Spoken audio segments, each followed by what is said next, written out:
We're delighted that you could join us either here at the Mishawaka Penn Harris Public Library or on Facebook Live. We have 5 candidates and they are vying for 3 spots. So voters will need to choose 3 of these 5 candidates when you go to the polls on November 5th. Today's format will be question and answer based on questions submitted in advance or this evening on note cards. If you're in our live audience and you have a question, feel free to raise your hand. League of Women Voters Volunteer will bring you a note card. You can write in a pen and you can write down your question and then just raise your note card and they will get those up to me. We did also get questions submitted to us in advance and we will include as many of those as we can as well. I'm Elizabeth Benyon. I am the campus director of the American Democracy Project and a professor of political science at Indiana University South Bend. I also have the privilege of serving as the director of voter services and education for the League of Women Voters of the South Bend area. And the League and the American Democracy Project are delighted to partner with the Mishawaka Penn Harris Public Library to bring this forum to you this evening. We will start with each candidate giving us a 60-second answer to this question. Tell us a little about yourself and why you are running for the Common Council. And we will start with Maggie DeMaegd. I'm Maggie DeMaegd. I'm running at...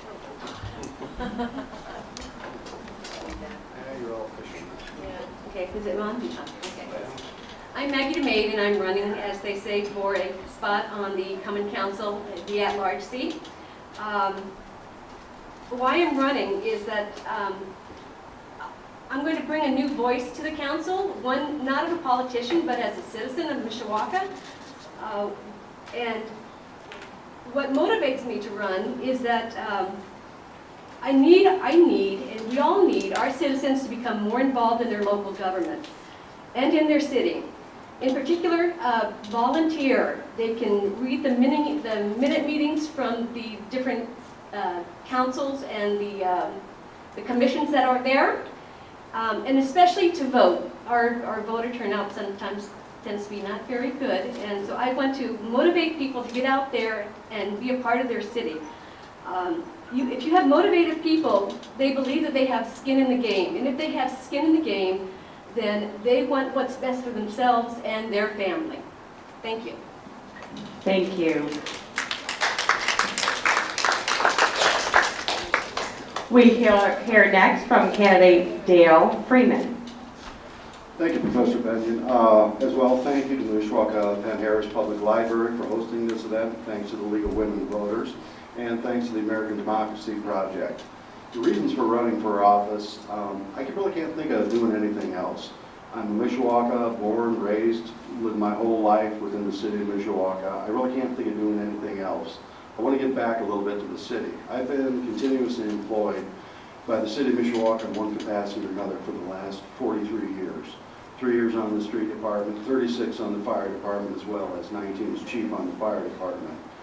I've always considered it a calling, not a career, not a job, and I just want to give a little something back to the city. As I said, I'm born, raised, love Mishawaka, love everything about it. I can't see. I told my wife Tina, who's in the audience tonight, I said my life's goal is to live within a 3-mile radius of where I was born, St. Joe Hospital downtown, grew up on Spring Street, live on 17th Street now, and I have my plot in Fairview Cemetery. I love the city and God bless Mishawaka. Thank you. All right, and our timekeepers, you could actually probably move up just a tad, and they are bright yellow. Can you hold that up? They can see what they look like. All right, great. We will hear next from Gregg Hixenbaugh. Thank you. Good evening. Thank you to our sponsors and our hosts from the Public Library, as well as the volunteers who made this evening happen. As was mentioned, my name is Gregg Hixenbaugh, and I am have the pleasure of serving in my 13th year on the City Council. My reason for first running for the council is the same as it is today. My family has a history of public service in Mishawaka, and I am the third Hixenbaugh to have had the honor of serving on our City Council.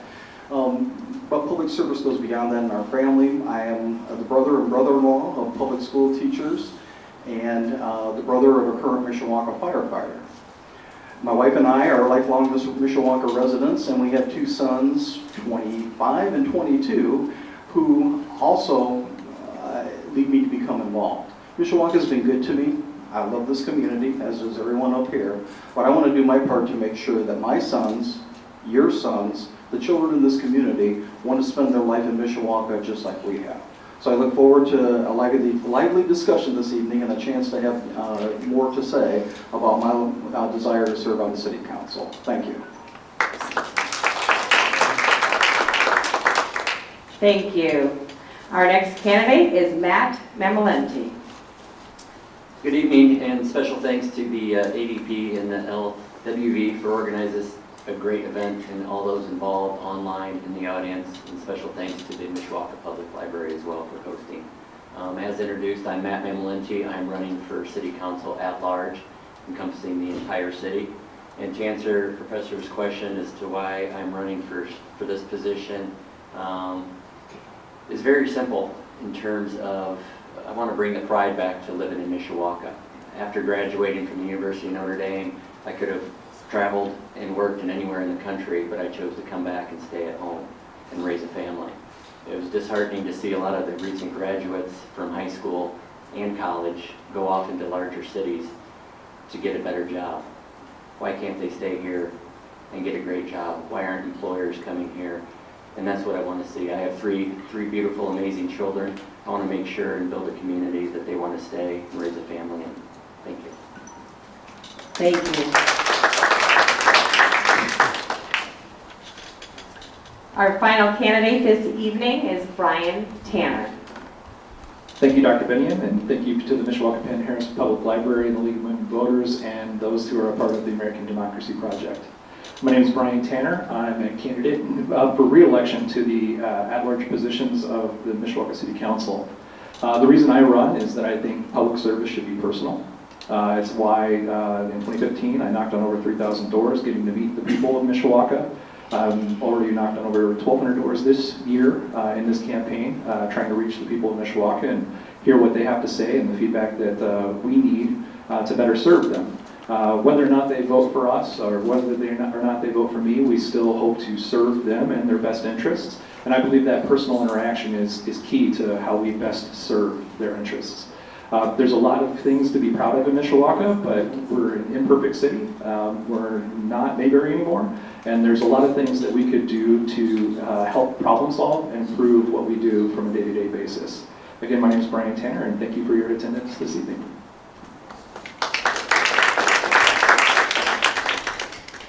Thank you, and now we will move to the Q&A, and we will proceed through this, adjusting time limits based on the nature of the question, and each candidate will have the same amount of time to respond to each question, and the order of first response will rotate.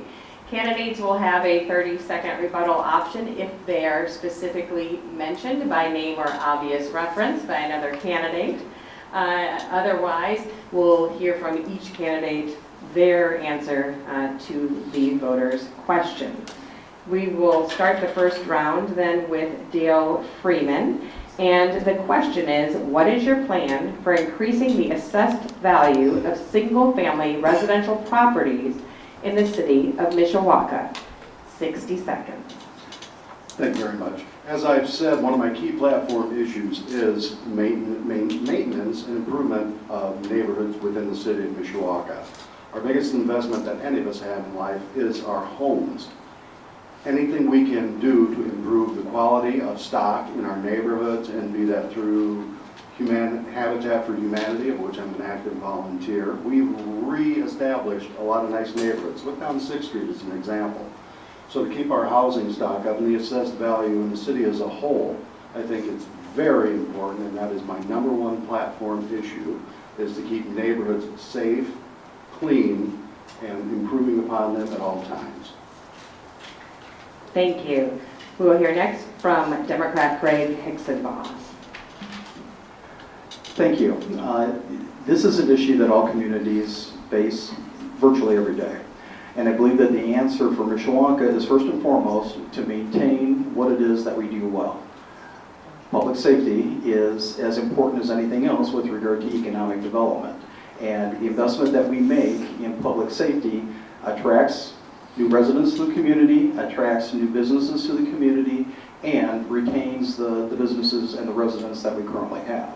Second, most economic development specialists will tell you that a strong public education system is also important to economic development and increasing assessed value. And we need to continue to look for new ways to partner with our local school corporations in order to make sure that we provide state-of-the-art education to all of our students. And then finally, we need to be ever on the lookout for opportunities to incentivize businesses to locate in Mishawaka, not only to increase the assessed value of our real estate, but also to bring into the community head of household wage-paying jobs with competitive benefits. Thank you, and exactly on the mark for time. We go next to Matt Mammolenti. Thank you, Professor. As I had remarked in my opening statement, I think we need to bring the pride and continue the pride of living in the city of Mishawaka. I think if you have pride in something, you take care of it better. Whether it's your yard, your home, as Dale Freeman had mentioned, it's our largest investment. We need to take care of that by having a prideful and well-maintained property. And I think that there is need to be a fair system in place that we can take care of absentee landlords, that we can hold them accountable as well. I have will continue to work with code enforcement to identify any blighted projects and/or homes, absentee, vacant, condemned, etc. So we do need to take back our neighborhoods. That my grandmother came from Italy and took care of their yard and their home. We need to bring that pride back, and the assessed values will increase. Thank you. Thank you. Bryan Tanner. Like much of this has already been said, public education certainly influences the value of our homes and the value of our neighborhoods.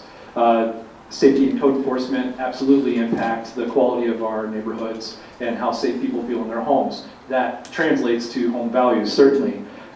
We do need to control our rental stock and address absentee landlords, but we also have to make sure that we don't escalate home values too quickly. It may price people out of the homes that they already live in. People on a fixed income, as you increase their taxes, it makes it more troublesome for them to be able to survive in the city of Mishawaka. We have plenty of affordable housing in Mishawaka. It's not a serious concern, but if we try to institute such an aggressive plan to raise their property values too quickly and price them out of their neighborhood, that's a problem as well.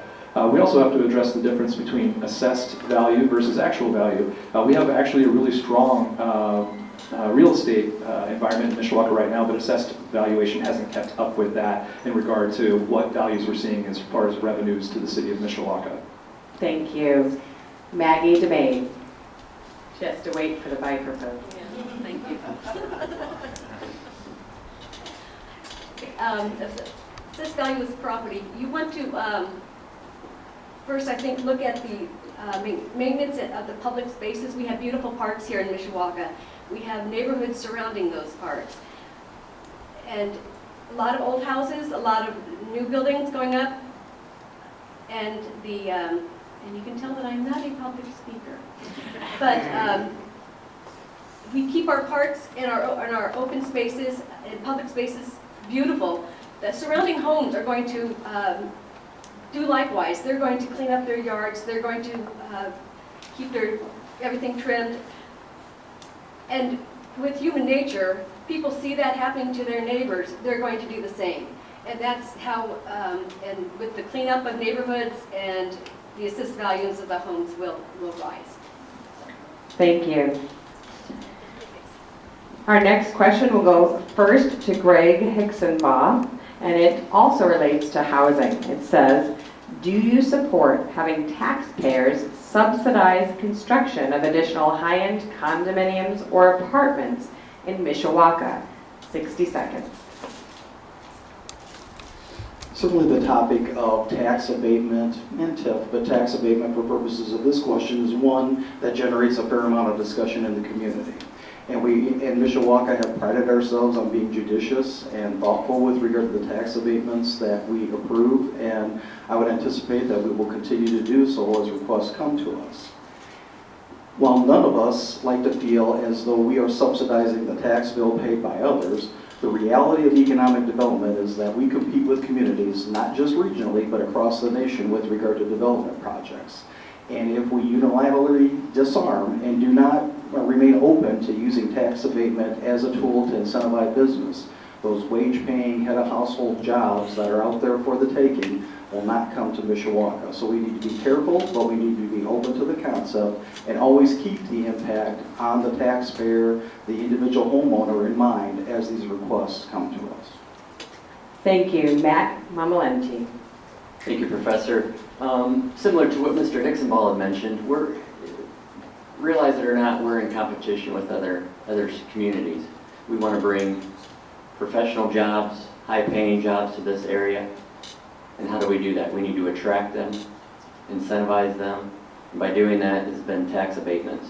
The mayor and Mr. Prince do an outstanding job every year. They provide us a report of the current tax abatements that we have on file and how they're performing up to their promises, and they're reviewed by the council.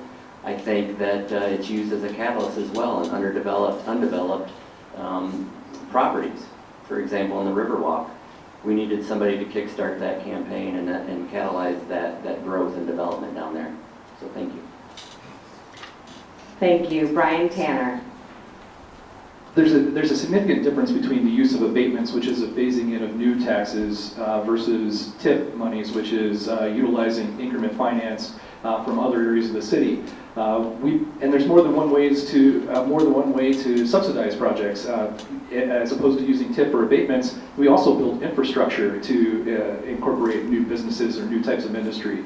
We subsidized a lot of the north side of this city's growth through infrastructure and supplying land and easy access to that land over a number of decades.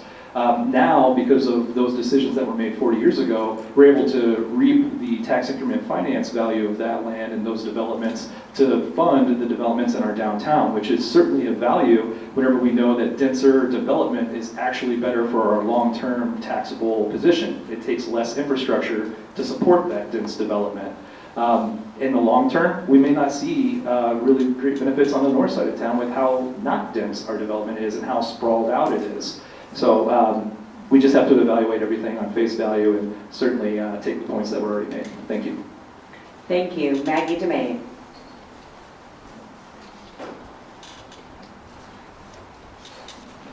As the previous gentleman stated, that the tax abatements, they're an effective way to invest in our economic growth and create more jobs to incentivize businesses to come and to for the existing businesses to expand. As to the luxury apartments that we see going up, we have 3 universities here. We have Notre Dame, Bethel, IUSB. There are lots of young men and women coming from those universities graduating. They don't want houses. They don't want large houses and old houses. They want something new that they can come, go to work, and just go home without taking care of anything. We want those young people to stay in Mishawaka. If we don't have places for them to live that they want to live in, they're going to go away. So, yes, that's my thought, and that the tax abatements are great. The taxpayers should help with that. Thank you. Dale Freeman. Thank you. As a tax-paying citizen, I own a couple properties within the city of Mishawaka, and I think like a lot of the taxpayers say, why should this place get an abatement? Mishawaka, I mean, we got to realize tax abatements are always going to be kind of like the third rail of politics. They're hot-button issues any way you want to look at it. The Mishawaka Council, up to this point, has been very judicious and prudent in their use of tax abatements. Out of the, I believe, 10 outstanding abatements that we have, I think Riverwalk is possibly the only one that is considered a residential abatement. But along with some of my colleagues sitting up here, I think you have to attract the talent to the area. I think they're absolutely called for in some cases. There's some cities that use abatements just by a formula of exactly how many jobs or whatever. In Mishawaka, each one is considered upon its own merits, voted on separately. So there's no given in the city of Mishawaka when it comes to tax abatements. Thank you. The next question goes first to Matt Mammolenti, and it has to do with one of the tools that several of you referenced, which are TIF districts. It says, as an elected official of the Mishawaka Common Council, would you support the elimination of current TIF boundaries in favor of smaller boundaries with neighborhood schools as their center and a radius of half a mile from the center for each district? So redrawing those TIF districts. That kind of reminded me, I thought I was doing a story problem with my daughter's math problem, but I'll try to work through this. But TIF is very complex and difficult to explain at times. There have been studies when we release some TIF monies, how that will actually affect and how much money will actually go to the school systems. And believe it or not, the last report was very small in terms of what the city can do with that money. The TIF money is also used on some projects that a lot of citizens aren't aware of. One, for example, your utility bill is a lot less because we're using TIF funds to help offset some of your utility bills. The mandated sewer and water projects, a lot of those were hefty bills that we use some TIF funds for as well to have offset some of the ratepayers. Takes that burden off of them as much as possible. So I think I'd have to see some studies of what monies would be affected based on those reboundaries, but I would be open to at least looking at those numbers. Thank you. Thank you. Bryan Tanner.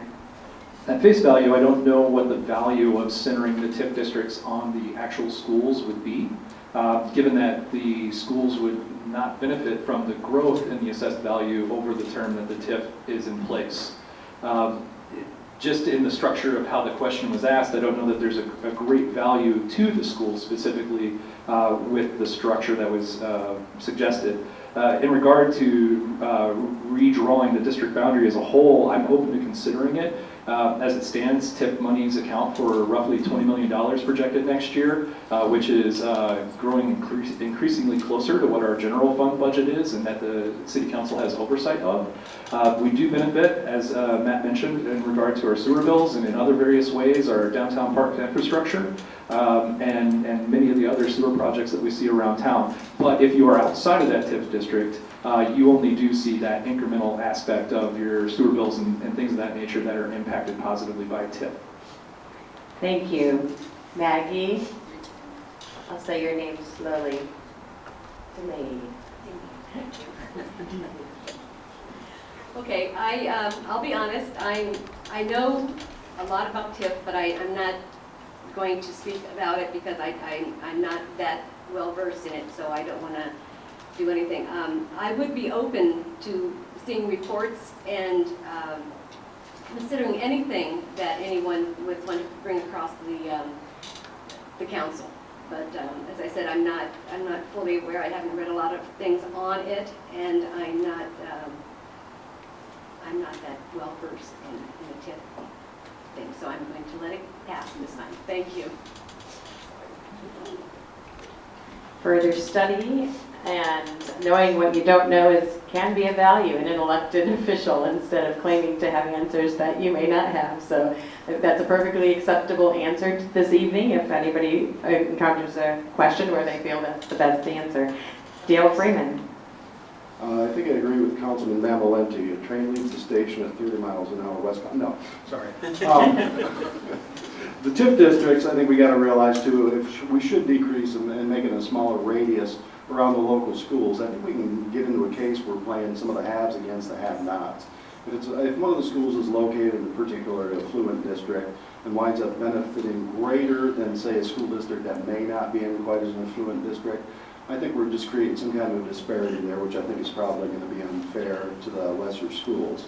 With that said, we got to realize too that TIF is going to be sunsetting here in a few years now. So I would hate to see any of the taxing bodies get a greater dependency, if you will, upon TIF, as this thing's going to be sunsetting and going away.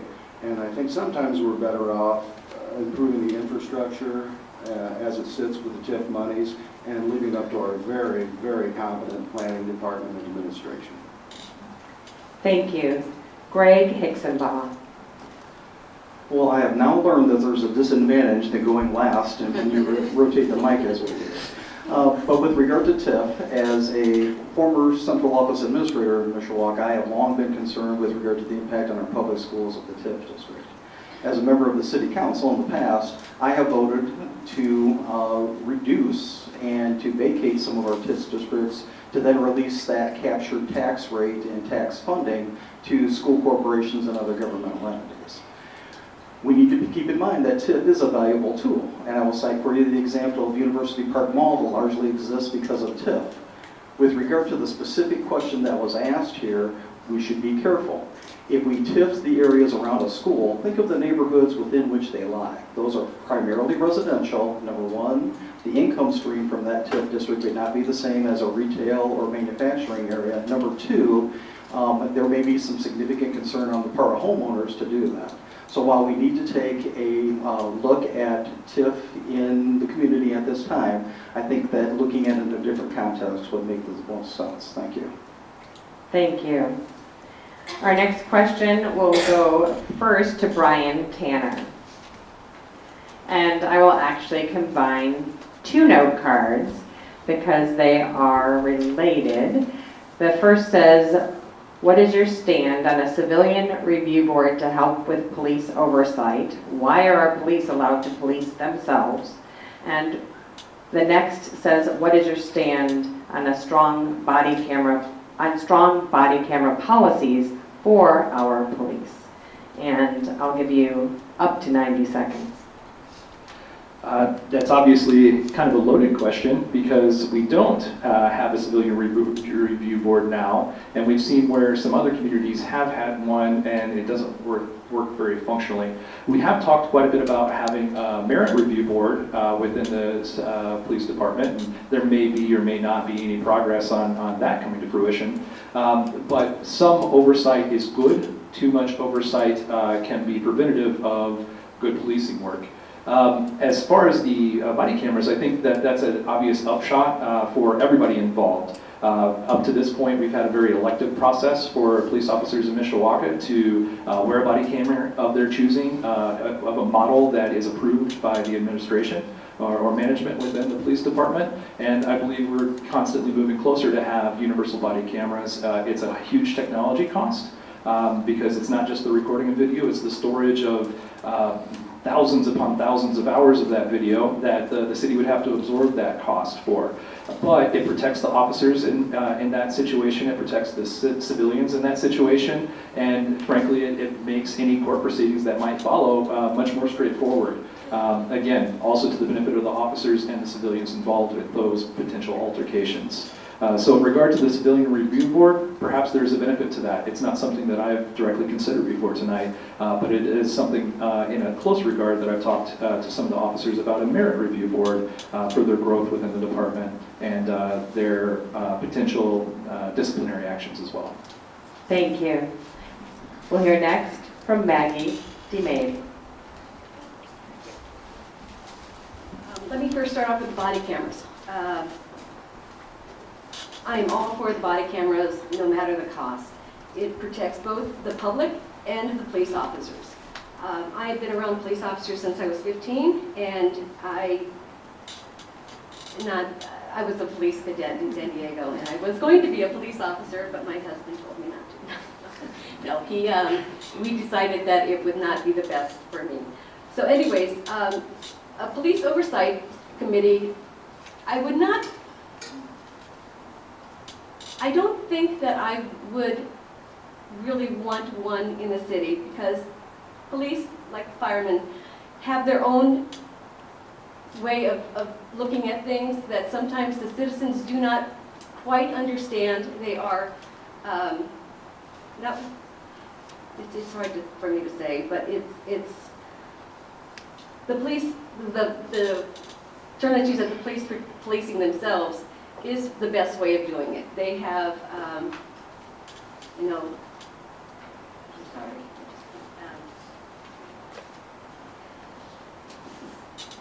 I'm sorry, that's it. Police Oversight Committee, I don't believe would be the best way for Mishawaka to go, and for the body cameras, I think that is perfectly fine. I think the city should take care of that. Thank you. Dale Freeman. Whoever submitted the question, it's an excellent question, but I would like to say too that as far as an oversight board, certainly something that could be looked at, but right now, I don't know if another layer of bureaucracy actually helps or hurts the situation. Right now, we have a very capable administration on the police side. We also have the mayor and his administration as well. And ultimately, the Board of Public Works and Safety is the deciding factor in all of this when it comes to as far as any discipline issues, anything that comes up. So there's avenues out there if somebody feels that they've wrongly been approached or something happened by the police department. The body cams, absolutely I'm in favor of. It's going to protect the officers. It's going to protect our citizenry. I can't really think of a downside on it. I know the cost, the expenditure, the storage of the raw data is going to be quite large. But I don't think probably you would find too many police officers who would be opposed to it because it's going to be for their protection as much as it is for the citizens' protection.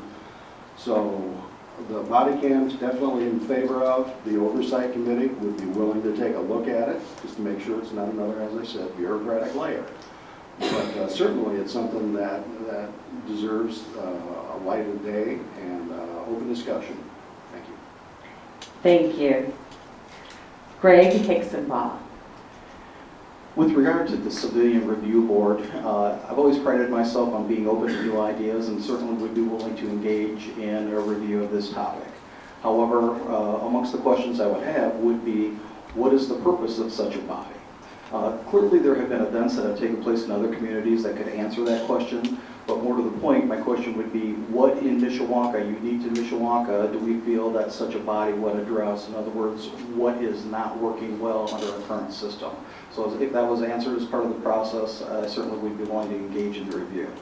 With regard to the body cam issue, it's very timely. Last week, when I participated and led our Budget and Finance Committee meetings with the controller and the department heads, I asked the police chief that very question with regard to body cams and where we're at. And we engaged in a very productive discussion. As an attorney, I am inclined to always want the best evidence in all situations. And clearly, body cameras serve a valuable citizen component in terms of capturing evidence. But quite frankly, I view body cameras as being an officer assistance as well. To have that record that at times can set an allegation in the proper light, I think is an officer protection measure.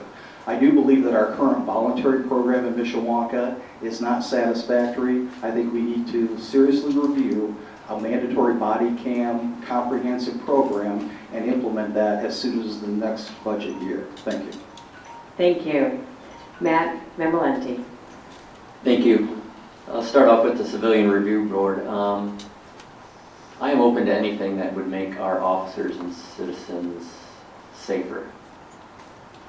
I'd be willing to look at it and see what the actual intent is. I do know we're in a very difficult climate where it is difficult to attract officers. I think across the nation, it's just not as an attractive position and profession as it once was.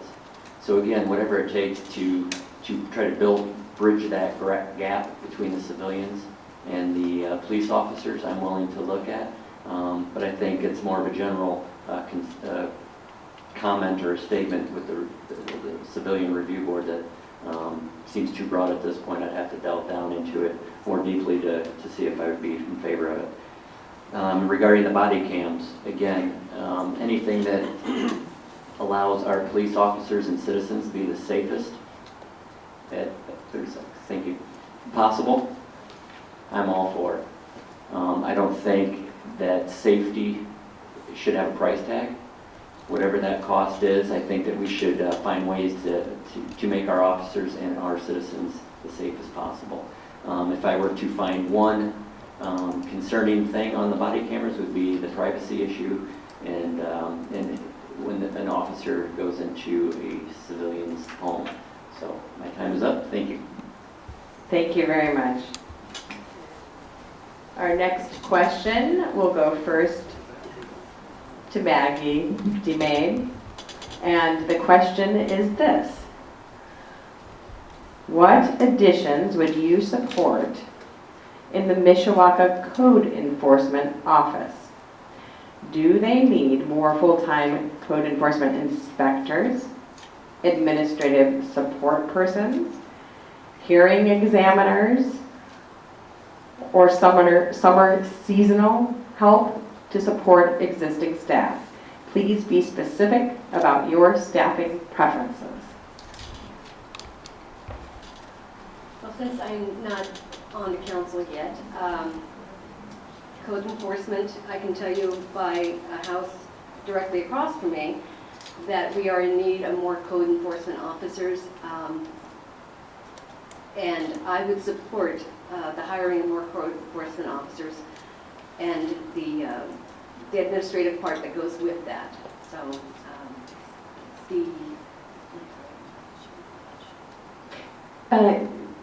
Enforcement inspectors, administrative support persons, hearing examiners, or summer seasonal help. So yes, the officers, I would support the administrative assistant or help that needs to go with that. I would support all of that. Walking the neighborhoods, I have people, their main things that they are upset about are houses next to them. They wonder where code enforcement is. They don't think that we have one. They've called and they called and they call and nobody comes to see them, or it's a bad situation. We have a lot of older people living in older homes who cannot take care of their places, and so maybe I think that's part of it. But that's for the code enforcement. I would do more officers and more administrative help that goes with that. Dale Freeman, how much can the city afford? How would you add more staff, and what kind? Again, I think code enforcement is probably like every other department throughout the city. Nobody's going to say that they're overstaffed. They're going to say that they're understaffed. I think we probably need to take a look at creating additional positions in there. Again, it's a budgetary concern, and if we can work it out, fine. If not, we're going to have to learn how to work smarter. There's a lot of technology out there, and I want to make sure that all our code enforcement officers are at the forefront of the technology. They have the best tools, they have the best equipment. They can certainly work a lot harder and get a lot more cases solved if they have today's technology and use it appropriately. That said, I think we probably do need more frequent hearings, especially more during the summertime. The item of seasonal help came up, and I think that's a great idea, because when there's 2 feet of snow on the ground, certainly your high grass complaints go down. The shoveling ones go up, but the sidewalk ones go, or the grass ones go down. So yes, I think there are definitely improvements we could make in the code enforcement department as a whole. I think we have an excellent code enforcement department. I don't want to just say we're going to throw bodies at the situation, but it should be hopefully a confluence of different things where we can use technology. If it calls for additional code officers, so be it. If it calls for seasonal help, that may be another avenue to go down. So I'm open to any and all venues to help them do their jobs, because as I said, one of my primary platforms is neighborhood integrity as well as public safety. Thank you. Thank you. Gregg Hixenbaugh. Certainly our code enforcement department is an important part of maintaining a high quality of life in Mishawaka. However, I believe that with regard to adding staff in this department, as in all other departments, the addition of staff needs to follow an analysis of current activities, data, and also what new responsibilities, if any, will be taken on to justify additional staff. I had the luxury again of sitting through a series of budget meetings, including one with our code enforcement director. We asked many of these questions of him. He believes that he has adequate staff to be able to perform the functions of the department. We also talked about the number of code enforcement hearings we have. I agree that we need to have the right number. In recent memory in Mishawaka, there were years when we had 0.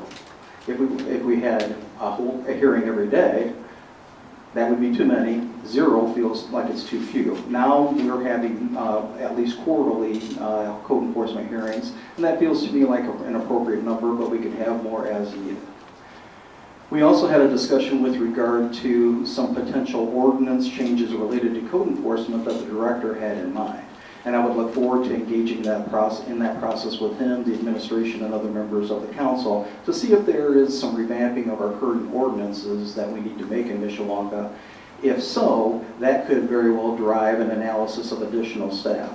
But we are facing the fiscal cliff, we are facing certain budgetary pressures, and everything that we do with staff needs to be taken into the context of the overall budget. Thank you.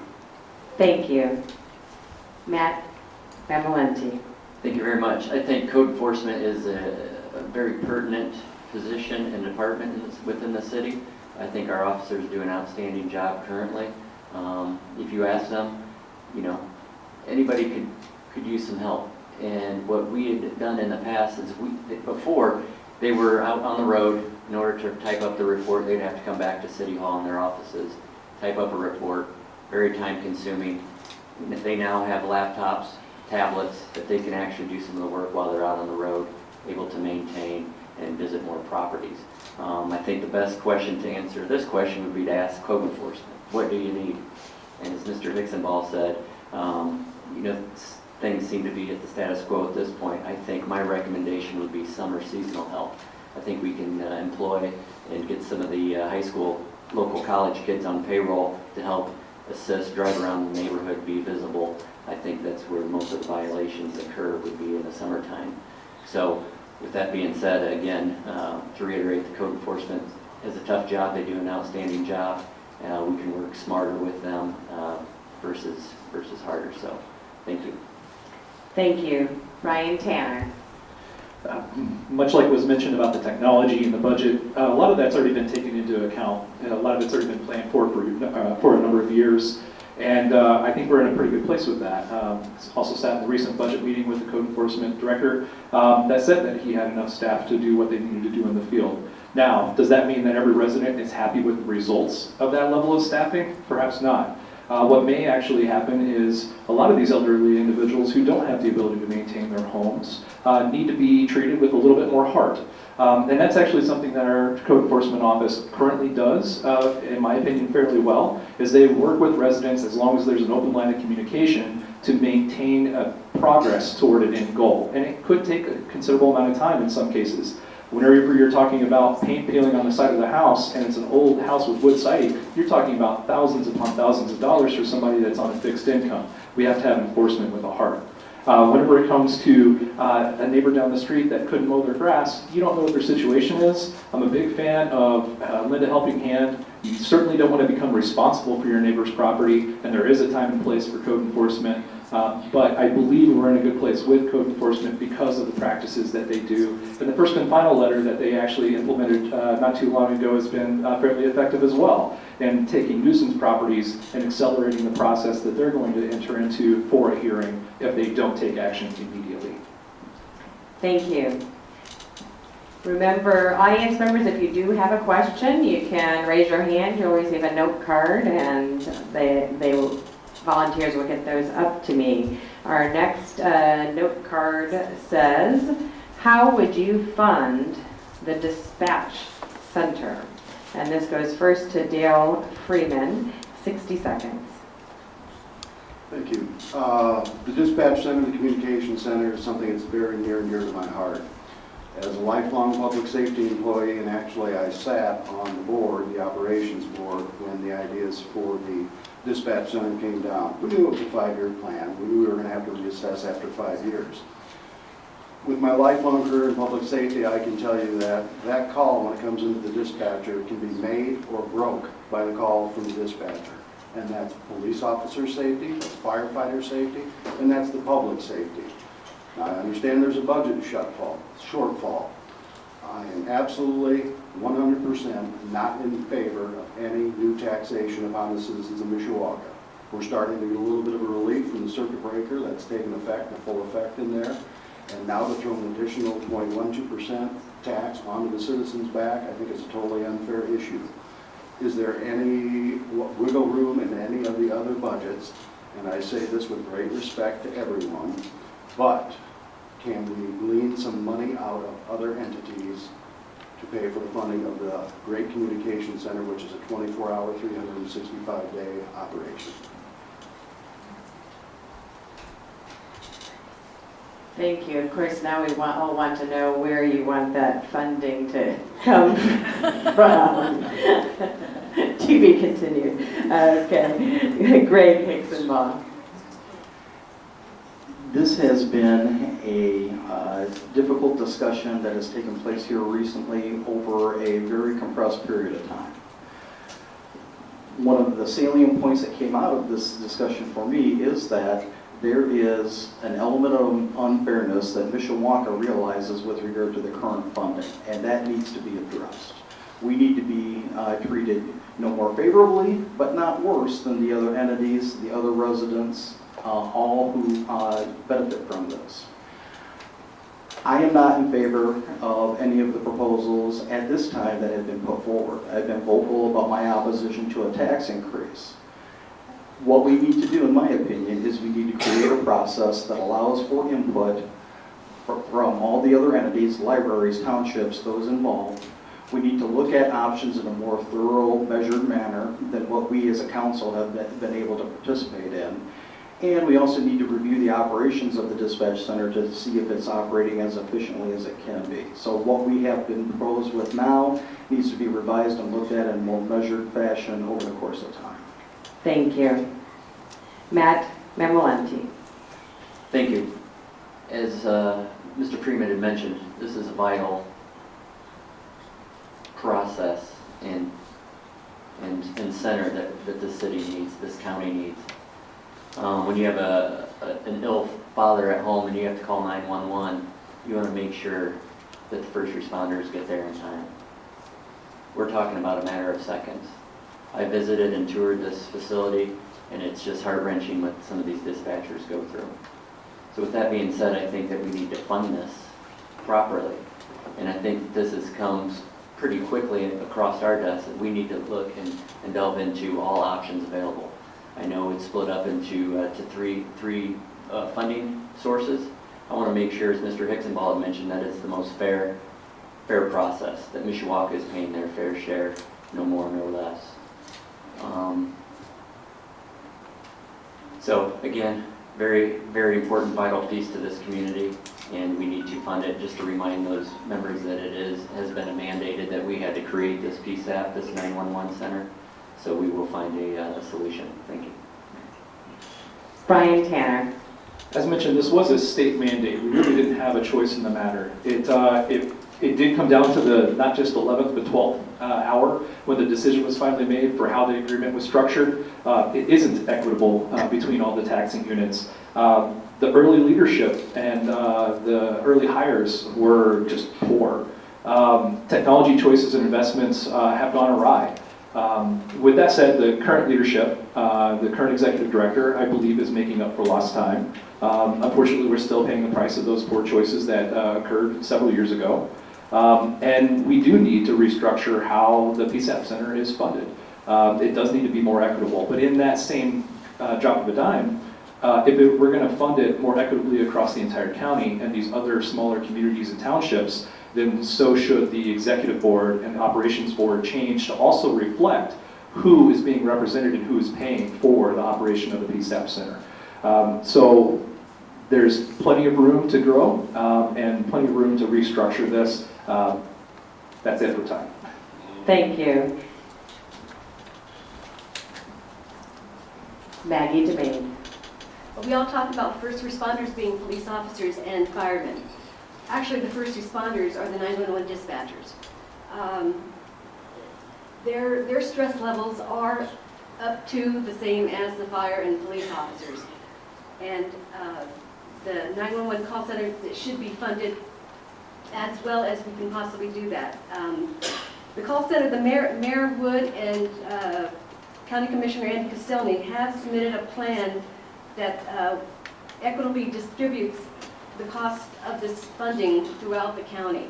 And I think that people should take a look at that. I am against, as Mr. Freeman here, no new taxes public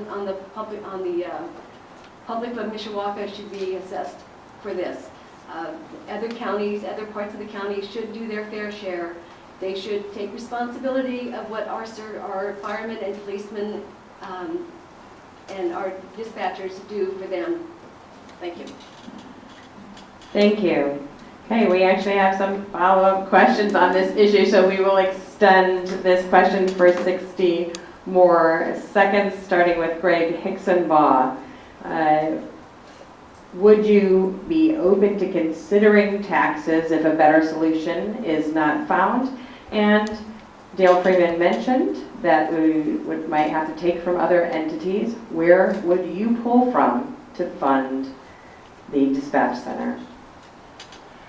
These are fair questions, but I would respectfully suggest that an important decision like this cannot be encapsulated into a 60-second soundbite. The best outcome here will be to review this, as I indicated earlier, in a process that, number one, allows input from all the relevant constituencies, including the libraries, the townships, and all other entities affected. Number two, no option should be off the table. However, until and unless we have researched all of the available options, it would be premature in my mind to pick one over the other. I do know that based upon the timing and where we're at right now, that I am diametrically opposed to raising taxes. Many times you hear government criticized for creating a problem and then rushing to the taxpayers to raise taxes to create it, and that feels to me like that would be this scenario at this point in time. So a measured review, looking at all options, is more important than artificially trying to identify an outcome and a solution tonight at this point in time. Thank you. Matt Mammolenti. Thank you. I agree with Mr. Hixenbaugh on this. I think this is such an important topic and affects so many people that to come up with a solution and provide that to you guys in 60 seconds would not be favorable to you guys and to myself. I think that Mr. Tanner had mentioned, and Mr. Hixenbaugh, that if we're going to take money from these entities, they need a seat at the table. They need a chance to explain themselves, explain their budget, where their monies are going, what they can and cannot provide. I think that's the fairest way possible to do this.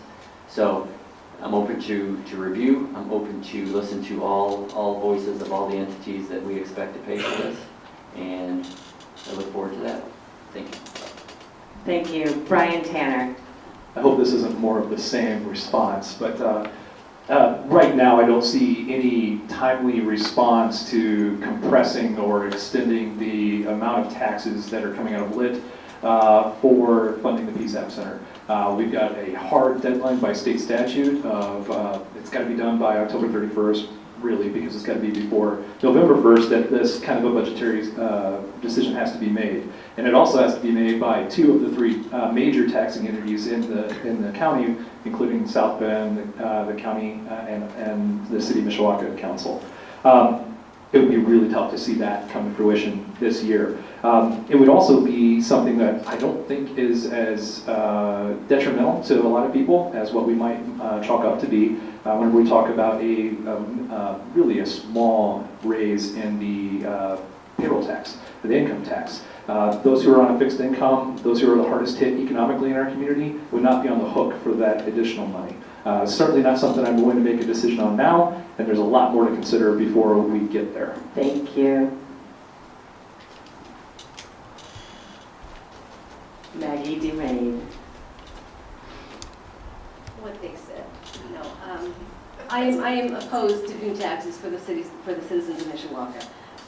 I would have to look at the budgets of the other communities and work on it that way. But I'm going to not waste your time here saying that what I would do, because I don't know. I would have to look and see how their situations are, and so I'm going to pass it to Mr. Freeman. Dale Freeman. Thank you very much. As you said, yes, in 60 seconds, you certainly can't answer this issue, and I'm sorry if I tap danced around it a little bit before, but certainly all the parties that we spoke about do need a seat at the table, be it the townships, be it the libraries, be it the whomever, the airport authority, whomever is going to be affected by this. I will say that as a past member of the operations board, we did have representation by the township. They elected a fire chief and a police chief to represent them. So it wasn't like Mishawaka, South Bend, and some county commissioners came in and told them, this is what you're going to do. We're not going to come up with a solution for this tonight, I understand that. But representation is crucial, and I think everybody up here spoke to that. The time's dwindling. We need to get to work, and I understand that as well. So with the involvement of everybody, I think we can find the necessary money for funding of the center. Thank you. The next question goes first to Matt Mammolenti. It says, can you explain a little about the financial cliff facing St. Joseph County? I'm confused over this term and how it will affect Mishawaka. Well, whoever is confused, come up and join me. I'm a little confused as well. So, again, it's very complicated. We've been hearing of the fiscal cliff for so long, and it has become a everyday vernacular in the sense where we're negotiating with the police and fire unions. They say if I hear the word fiscal cliff one more time, I'm going to walk out. But it's where the state level has mandated your tax caps. And where that does is that affects our monies and our ability to increase revenue into the taxing forms. So with that being said, your property taxes are capped. That means that the city has less money to spend on certain projects. So you treat this as a household budget. Your monthly, your annual income tends to fluctuate up and down. What you need to do is just prioritize and find money in different situations, different envelopes, so to speak, and pay for that accordingly. Thank you. And you can add whatever you think needs to be added to that explanation, or choose not to use your full 60 seconds. We'll hear next from Bryan Tanner, who I suspect will use the full 60 seconds somehow. So we all voted for this. I mean, if you're too young, maybe you didn't vote on this, but we all voted on this in, I believe, 2008. And 90 of our 92 counties in the state of Indiana have eaten this fiscal cliff 10 years before we do. We've been able to phase in, or rather phase out, our debt obligations in St. Joseph County and also Lake County over the last 9 years, going on 10 years, to be able to account for the changes in our funding structure. 1%, 2%, 3% cap on property taxes, depending on what type of property you have. It is definitely going to impact how we fund services, programs, infrastructure in the city of Mishawaka, undeniably. What it is going to do is the cash reserves that we've built up in Mishawaka through really good financial management is going to be spent down over the next several years. And as that gets spent down and as our revenues are capped and decreased, there may be a day, unless something significant changes, that we actually run into the red for our annual revenue versus expenditures. Thank you. Maggie DeMaegd. What I understand of the fiscal cliff, I'm not as well versed as used to hear on it. The property taxes are capped. I come from California, where Proposition 13 came into effect many years ago, where their property taxes were also capped. And look where California is now. I know that the Mishawaka has been preparing for this for years and years. And I haven't looked at the, again, it's not something that I have studied, so I'm not, sorry to say, I'm not going to say something that I don't know much about. So, thank you. Dale Freeman. Yeah, I'm not going to beat the point. I think everybody up here has done a pretty good job as describing what the fiscal cliff is. I will say, hopefully, with some of the trending that goes on, we should be able to capture a little bit of the money that we lost. Certainly, it's not going to make up for the whole amount. Mishawaka is in a fortunate situation. Our mayor has us debt-free. We don't owe anybody any money. We're in a very fortunate situation. Think of the other surrounding communities that are facing the fiscal cliff and don't have the wherewithal or didn't have the mayor that we have that actually got us debt-free. So we've got some room there. That said, and I said the trending is going to have some offset. But remember, there's other entities that are affected by this as well. They're carrying bond debt, which can go above and beyond. So I'll just leave it at that. Gregg Hixenbaugh. Thank you. As has been said, this is a constitutional amendment that we now in St. Joe County are going to feel for the first time the full impact of. We have been fiscally prudent in Mishawaka, and we have tried to prepare for this. I would amend one of the statements that my friend Mr. Freeman made. Not just the mayor, but the council as the fiscal body for the city has also been part of that process of making sure that we're trying to do everything we can to prepare for this impending fiscal cliff. When you boil it all down, what it means is that we're going to have less revenue to do the things that we do now. Think about the services that we provide. We're proud of our park system. Do we really want to cut back on that? We're all proud of the public safety that we provide to our citizens. Do we want to denigrate that?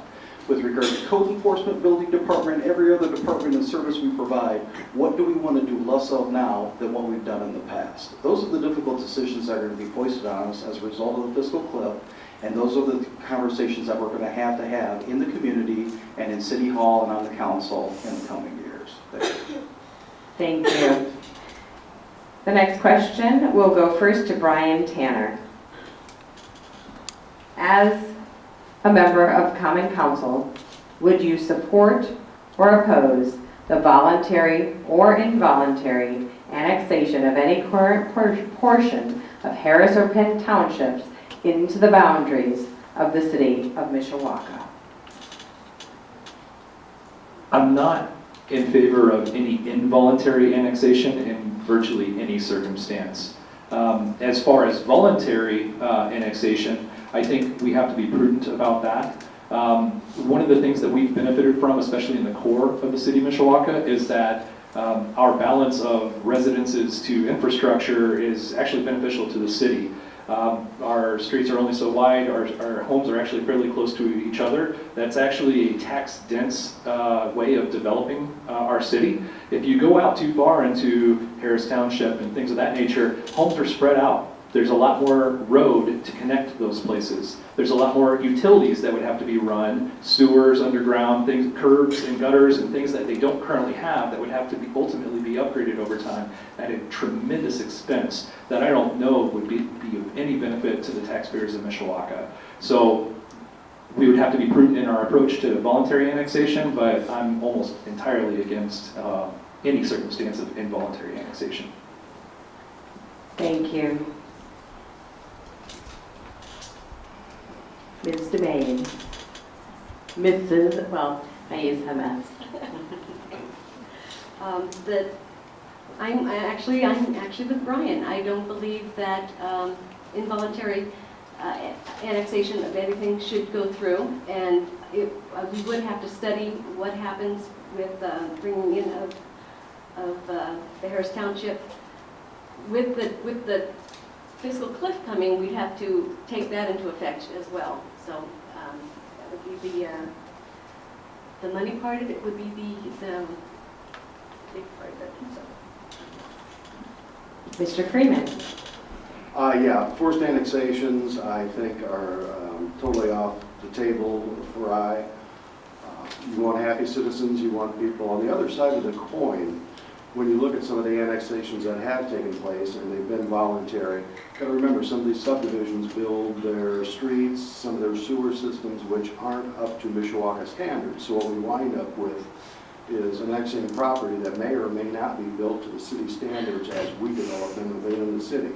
So we're going to have to go back in, redig the sewers up, put them down better, get the utilities, widen the streets, put in the curbs, put in the sidewalks, so it creates a hardship on the citizens that already live here. So forced annexations are something they really, really have to take a close look at. Thank you. Mr. Hixenbaugh. Thank you.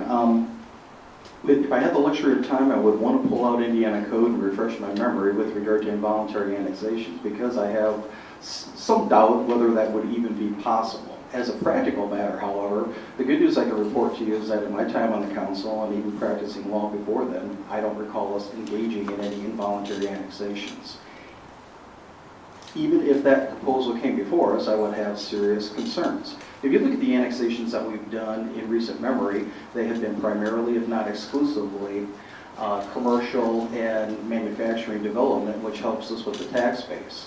Residential annexations raise serious concerns with regard to what was raised in the prior question. As we look at our budget and impending impact of the tax caps, can we stretch our existing services further to serve those new areas? I'm concerned about where we're at. I will always support growth, but not to the detriment of our traditional neighborhoods in Mishawaka, because we need to take care of ourselves first before we look to service other areas. Mr. Mammolenti. Thank you. I think the members up here did an outstanding job in terms of explaining it, so not to regurgitate. I am against a forced annexation. In terms of a voluntary annexation, again, you'd have to look into several key factors before making that decision. Typically, we have stacks of information provided to us to make these decisions, but as other members had mentioned, you got to make sure and take care of our citizens first. If the further out we go, maybe more equipment, snow plows, utilities, etc., may take place, so it may not be a monetary benefit to the citizens of Mishawaka. Thank you. The next question will go first to Maggie DeMaegd. And this question has to do with our friends, the geese. Says human health hazards caused by the presence of non-native resident Canadian snow geese in Mishawaka are well known and documented. Attempts by city employees at locating or destroying nests and eggs have been marginally successful at best, in a continuous losing battle at effectively controlling the Canadian goose population. This is from the question asker. Not my personal commentary. You all can decide how effective you think this has been. As an elected official of the Mishawaka Common Council, would you clearly support one or more non-firearm controlled hunts of Canadian snow geese within the city, provided that such hunts are scheduled, directed, managed, and exclusively controlled by the Indiana Department of Natural Resources? Okay. First of all, they're not Canadian. They are not residents of, they're not citizens of Canada. They are Canada geese. This is a natural place for them to be along the waters. And culling them or getting rid of them in any way is only going to mean that they're going to come back, and they're going to come back further in much more greater numbers. I don't know if any of you remember Jeff Goldblum in Jurassic Park when he said that nature will always win. Nature is always going to win. The geese are going to continue to come back. As for controlled hunts, if it's outside the city and people are going to eat the geese, then I say controlled hunts are fine. They are an invasive species, and they are up and down where we are now, further south and up into Canada. So as for the controlled hunts, yes, if they're out of the city. I don't want people going down to Merrifield Park with their guns and shooting them. Other weapons, and it sounds like this questioner also said non-firearm hunts inside the city, or no? No. Thank you. Dale Freeman. I'm going to lead off with no hunting within city limits, although I actually got to realize that out east of town, because it's a waterway in the Twin Branch area, there is active hunting going out there, the Canada geese out there. I will take a little bit of exception when we say that the geese problems had not been taken care of. I think our park department has done an excellent job with their nesting. They oil the eggs, they shake the eggs, and I think they've eliminated hundreds of geese probably from that problem. As one who's on the Riverwalk probably a minimum of 3 or 4 times a week, I understand they're very aggressive in the spring when they have their little ones. But some of the measures that we've taken, including the wildflowers growing up along the bank, some of the fencing, some of the limiting of the areas, I think we've had very good success actually, and I see the problem has gone down quite remarkably. Now if we're going to do something about the little red-winged blackbirds, I'll be happy. Gregg Hixenbaugh. Well, folks, I hate to do it, but I'm going to have to go lawyer on you again with regard to this one. I would have some significant current concerns with regard to the discharge of firearms or even the use of other weapons within the city. And before we would engage in that endeavor, I would want to have a rock-solid legal opinion from our corporation counsel that we were within our rights to even enact that. I agree that the geese are an issue. Again, with my friend Mr. Freeman, I dodge the geese on the Riverwalk on a regular basis, although I do agree that the blackbirds are at times more of a problem. What concerns me is the health and safety aspect of the geese. What some people don't realize is that we spend a significant amount of money to try to sanitize our splash pads and other water facilities with regard to the droppings of the geese that are left behind. It's a serious issue. We need to address it. We budget and work on it every year, as has been mentioned. So I think we need to always look for new options, but I would want to proceed very cautiously with regard to anything that involved the discharge of firearms in the city. Thank you. Matt Mammolenti. Thank you. And I think you'd mentioned non-firearm hunting, and if you can find a successful hunter with that, they need to be on a track team or a wrestling team. Sign them up. But I guess I'm a little confused in how we would do that in addition to what the current part of the board is currently doing. I think that it has been an issue in the past, and I think that we've tried non-lethal options, and I think we've been successful. I think that you're always going to hear some complaints from residents, whether there's 1 or 300 of them. I know I do find them a nuisance on the golf course on the few times that I get to golf a year. I'd like to blame them on my high score, but it's not necessarily the case. But I think that we do need to look at all options, look at other communities, see how they've been successful. The geese are outsmarting us. This diversion may only last a few months, and they may come back in even stronger numbers. But we have to always be a step ahead of them and look at all the options that are available. Thank you. So they're drawn here because we created an environment and a habitat that they're drawn to. Our open grass areas, especially at our parks, is a convenient place for them to nest up. Now, I think we're actually doing just about everything possible to humanely disturb their nests. I believe we've got 2 DNR certified staff members within the city that perform oiling and shaking and nest destruction.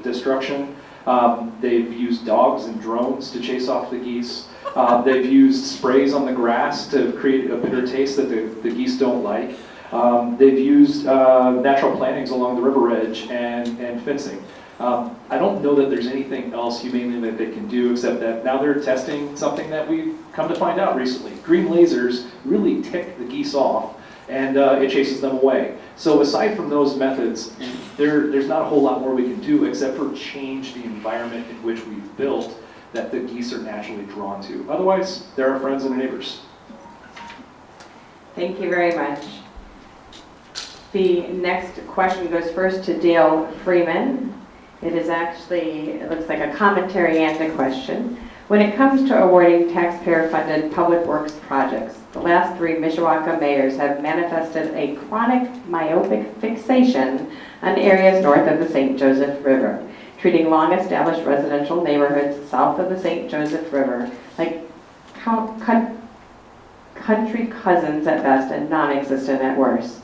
What is your plan for bringing future taxpayer-funded public works dollars to areas located south of the south bank of the St. Joseph River? So perhaps whether you agree or not on the assertion, and then what is your plan for diversifying the locations of these public works projects? Goodness, that's a wordy one. Yeah. Anyway, no, to say that the mayor of the last 3 administrations have totally downplayed the south side of the river. Let's look at the ironworks, the mill going in there. Let's look at the new law office that's going in there. Let's look at the Carnegie Library. Let's look at the improvements on Elmwood Avenue on the south part of the city. We've got a lot of construction going on south of the river as far as I'm concerned. It can get better, sure, it needs to get better. I don't want to see all the growth. I'm a south sider, born, raised, and lived my whole life. But I don't think that any of the last 3 mayors have neglected the south side of the city by any means. In fact, When we brought the TIF district down to the central part of the city, along with the southern TIF district up, it created additional funding and revenues. So, with the construction of the central services building on the south side of the city, I think there's been a fair amount of construction on the south side of the city as well. Is as much as the north? No, absolutely not. I'll agree with that. But I don't think the south side of the city has been neglected by any means. Thank you. Gregg Hixenbaugh. Well, if I had the luxury of sitting across the table in a coffee shop with the person who posed this question, I would have some follow-up questions for them. Exactly what do they mean by public works projects? I want to understand that. I believe that we have hit on an important topic, though. It's something I referenced earlier. We have to have balance with regard to the development and the focus on the northern portion of Mishawaka and not leave behind the southern portion, the eastern and the western portions of Mishawaka, and make sure that their needs are serviced as well. When it comes to public works, we've made a significant investment in the sewer and stormwater separation throughout the city. We've made significant investments along up and down Miller Boulevard in that area with regard to various infrastructure improvements. So I really want to hear more from the person who posed this question as to what their concern was. I agree that we need to have balance. I agree that we need to take care of all of Mishawaka. What I want to learn more from them is exactly what it is that we could do to address their concern. Thank you. Matt Mammolenti. Thank you. And for the sake of the ambiguity of that question, I'll just kind of pick up where the development of the south side. Yes, there are pockets in the city that are either neglected by primarily the homeowners. Okay, when I was on the redevelopment commission, I forget the total amount, but we had a program, neighborhood revitalization program that dumped several $1 million into the west end of Mishawaka. A lot of that, we had the first-time homebuyers program, and what that program did was bring that pride of that homeowner to own the house. And statistics show that if you own a property, you're going to take care of it better. So I think it kind of goes back to my opening statement with absentee landlords. It's very difficult to have ownership and pride when you're renting something. So we got to bring that pride back to the city, continue to try to revitalize some of these neglected areas and neighborhoods and bring that pride back. Thank you.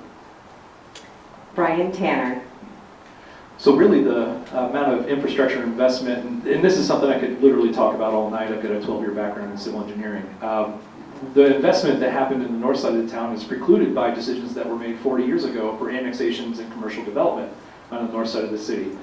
We then went through several phases over the subsequent decades to facilitate more traffic to the north side of Mishawaka, and the development patterns that are there with large parking lots, which are at one point in time made sense, but currently are mostly underutilized and unutilized. That means that we naturally have more infrastructure to connect all of these places that are more spread out. It's an inefficient use of our tax money, but it's the type of development that happened 40 years ago and continued for several decades, and we've facilitated it since then. In regard to the sewer projects that were mentioned, we've absolutely made an investment, a heavy investment in our combined sewer separation, predominantly on the south side of the river, the Milburn area, now the Linden area, and right around the river itself, actually, and improvements to our wastewater treatment plant. That's all infrastructure development. It's just that some of the decisions that were made were subsequent to decisions made 40 years ago. Thank you. Maggie DeMaegd. And this will be the final response. There are more questions, but I want to respect people's time that we would end the formal portion of the evening at 7:30 and then move to one-on-one conversations with the candidates. So please do ask any additional questions at that time. Maggie? I'm not sure what the Public Works project the questioner was asking her, but walking the 2nd District, doing door-to-door, we've had a lot of people who are excited about the 12th Street work that's going on there from Burkett to Capitol.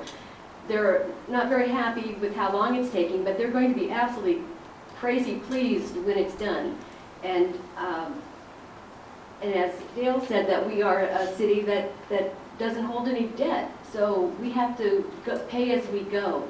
And sometimes it takes time to get things done.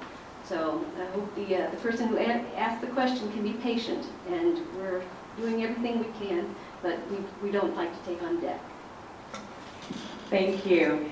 And now we come to the opportunity for each candidate to make a 30-second pitch with the final question of why they deserve your vote on Election Day.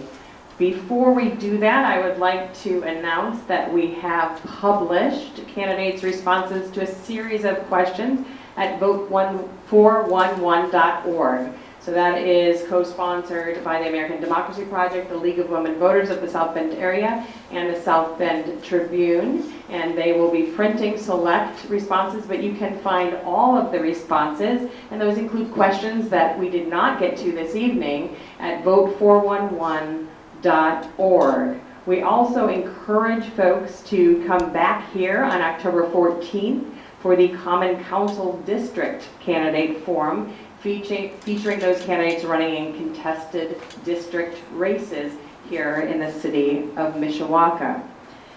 For those who are here with us live, we also encourage you to talk with the candidates informally after this event and enjoy some refreshments. And so now we'll hear from each candidate 30 seconds on why they deserve your vote on Election Day. And we'll continue in the order of rotation, which means we go first to Gregg Hixenbaugh. Thank you.